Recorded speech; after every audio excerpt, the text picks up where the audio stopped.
ಕಳ್ಳರ ಗುಂಪೊಂದು ದೇವಾಲಯಕ್ಕೆ ನುಗ್ಗಿ ದೇವರ ಮೈಮೇಲಿದ್ದ ಲಕ್ಷಾಂತರ ರೂಪಾಯಿ ಚಿನ್ನಾಭರಣ ಕದ್ದು ಪರಾರಿಯಾಗಿದ್ದಾರೆ.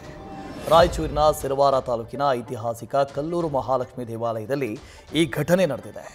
ಕಳ್ಳರ ಗುಂಪೊಂದು ದೇವಸ್ಥಾನಕ್ಕೆ ನುಗ್ಗಿ ವೆಂಕಟೇಶ್ವರ ಸ್ವಾಮಿ ದೇವರ 80 ಗ್ರಾಂ ಕಿರೀಟ, 30 ಗ್ರಾಂ ಲಕ್ಷ್ಮೀ ಕಿರೀಟ, 140 ಗ್ರಾಂ ಚಿನ್ನದ ಪಾದಗಳು, 40 ಗ್ರಾಂ ಪದಕ ಸೇರಿ 25 ಲಕ್ಷಕ್ಕೂ ಹೆಚ್ಚು ಮೌಲ್ಯದ 290 ಗ್ರಾಂ ಚಿನ್ನಾಭರಣ ಕದ್ದು ಪರಾರಿಯಾಗಿದ್ದಾರೆ.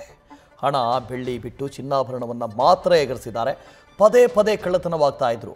ದೇಗುಲದ ಆಡಳಿತ ಮಂಡಳಿ ಮಾತ್ರ ಇನ್ನೂ ಎಚ್ಚೆತ್ತುಕೊಂಡಂತೆ ಕಾಣಿಸ್ತಾ ಇಲ್ಲ. ರಾಯಚೂರು ಜಿಲ್ಲೆ ಸಿರವಾರ ತಾಲೂಕಿನಲ್ಲಿ ಈ ಕಲ್ಲೂರು ದೇವಸ್ಥಾನ ಇದೆ. ಐತಿಹಾಸಿಕ ಮಹಾಲಕ್ಷ್ಮಿ ದೇವಾಲಯ ಇದು. ಮಾರ್ಚ್ 20ರಂದು ಕಳವಾಗಿತ್ತು. ನಗದು ಬೆಳ್ಳಿಯನ್ನು ಬಿಟ್ಟು ಚಿನ್ನಾಭರಣ ಏನಿದೆಯೋ ಅದನ್ನು ಮಾತ್ರ ಎಗರಿಸಿದ್ರು ಕಳ್ಳರು. ದೇವರ ಮೈ ಮೇಲಿದ್ದ 25 ಲಕ್ಷಕ್ಕೂ ಹೆಚ್ಚು ಮೌಲ್ಯದ ಆಭರಣವನ್ನು ಕಳವು ಮಾಡಿದ್ರು.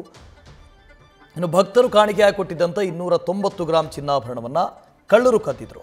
80 ಗ್ರಾಂ ವೆಂಕಟೇಶ್ವರ ಸ್ವಾಮಿಯ ಕಿರೀಟ, 30 ಗ್ರಾಂ ಲಕ್ಷ್ಮೀ ಕಿರೀಟ, 140 ಗ್ರಾಂನ ಪಾದುಕೆಗಳು, 40 ಗ್ರಾಂನ ಪದಕ ಸೇರಿ ಒಟ್ಟು 290 ಗ್ರಾಂ ಚಿನ್ನಾಭರಣವನ್ನು ಮಾತ್ರ ಕದ್ದಿದ್ದಾರೆ. ಅಲ್ಲಿ ನಗದಿತ್ತು, ಅದನ್ನು ಕೂಡ ಕದ್ದಿಲ್ಲ.